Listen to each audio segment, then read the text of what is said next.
சுவாமி சரணம். நாம இன்னைக்கு எந்தெந்த கோயிலுக்கு போனோம் அப்படின்னு பார்த்தீங்கன்னா, கிட்டத்தட்ட ஒரு 6-7 கோயிலுக்கு போயிட்டோம். ஒரு மடத்தோட சேர்த்து. எனக்கு வந்துட்டு பெருமாள் கோயிலுக்கு போகணும்னு தோணுச்சு. எஸ்பெஷலி கிருஷ்ணர் கோயிலுக்கு போகணும்னு தோணிட்டே இருந்துச்சு. ஸோ அதனால கிளம்பி போனேன். இங்கே கும்பகோணத்தில் வந்துட்டு வியாசராஜ மடம் ஒன்று இருக்குது. சரி அதை பார்த்தேன். சரி போயிட்டு வரணும்னு போனேன். ஆக்சுவலாக கும்பாபிஷேகம் அங்கே. ஸோ செம கூட்டமாக இருந்துச்சா. ஸோ அப்படியே பார்த்துட்டு அங்கேருந்து கிளம்பிட்டேன். ஏன்னா கூட்டமாக இருந்தனால எனக்கு செட் ஆகாது. ஸோ அதனால அங்கேருந்து கிளம்பிட்டேன். அடுத்து எங்கடா போகிறதுன்னு அப்படியே பார்த்தேன். அப்போ தான் வந்துட்டு தசவாதார பெருமாள் கோயில் ஓப்பனில் இருந்துச்சு. இது ஆதிகும்பேஸ்வரர் கோயில் பக்கத்துலேயே தான் இருக்குது.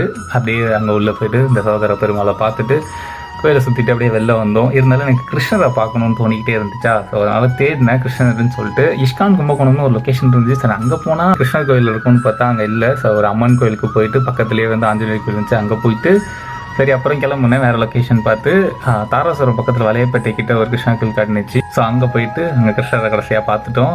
அப்படியே வெளில வந்தோம்னா பக்கத்துலேயே எல்லையம்மன் கோவிலும் குடிக்காத்த மாரியம்மன் கோயிலும் இருந்துச்சு பக்கத்துலேயே. சரி 3 கோயிலும் இருந்துச்சா. சரி அப்படியே ஒவ்வொரு கோயிலுக்காக போயிட்டு அங்கேருந்து கிளம்பிட்டோம். ஸோ எதிர்பார்க்காம இன்னைக்கு எல்லா கோயிலுக்கும் போயாச்சு. நாளைக்கு வேற கோயிலில் பார்க்கலாம்.